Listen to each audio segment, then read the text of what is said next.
أعوذ بالله من الشيطان الرجيم بسم الله الرحمن الرحيم أما بعد فقد قال الله تبارك وتعالى في كلامه المجيد والفرقان الحميد قال الله تعالى في مقام آخر وبالوالدين إحسانا صدق الله العظيم وصدق رسوله النبي الكريم الأمين۔ پیارے دوستو اور معزز خواتین و حضرات، آپ کے سامنے ایک آیت مبارکہ رکھی گئی، تو اس کا مطلب اور مفہوم آپ کو بتائیں گے۔ اس سے پہلے کہ آپ لوگ اگر ہمارے چینل پر نئے آئے ہیں تو ہماری مادبانہ آپ سے التماس ہے کہ ہمارے چینل کو سبسکرائب کیجیے اور ساتھ لگے بیل کے آئیکن کو پریس کریں تاکہ تمام آنے والی اپڈیٹس آپ کو بر وقت مل سکیں۔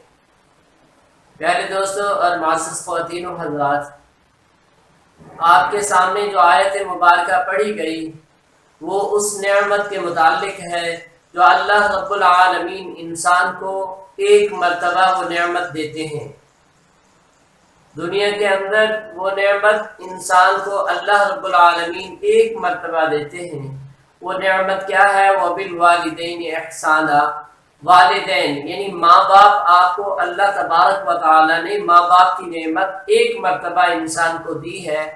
اس کے بعد اللہ رب العالمین نے فرمایا کہ یہ انعام تمہیں دیا گیا، اس کی قدر کرو، اگر اس کی قدر نہیں کرو گے تم دنیا اور آخرت میں رسوا ہو جاؤ گے۔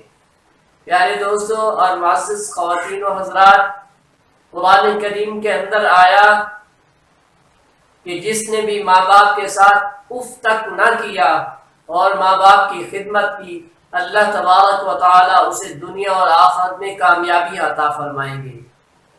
تو کون سا انسان ہے جو کامیابی نہیں مانگتا؟ ہر انسان کو کامیابی چاہیے۔ تو پیارے دوستو اور معزز خواتین و حضرات، آج آپ کے لیے ماں باپ بوجھ نظر آتے ہیں، لیکن جب ہاتھ سے یہ نعمت چلی جاتی ہے پھر انسان کو پریشانی اور مصائب کا سامنا ہوتا ہے۔ تو اس لیے ماں باپ کی قدر کرو تاکہ تمہیں دنیا اور آخرت میں کامیابیاں اور مرتبہ مقام ملے۔ السلام علیکم۔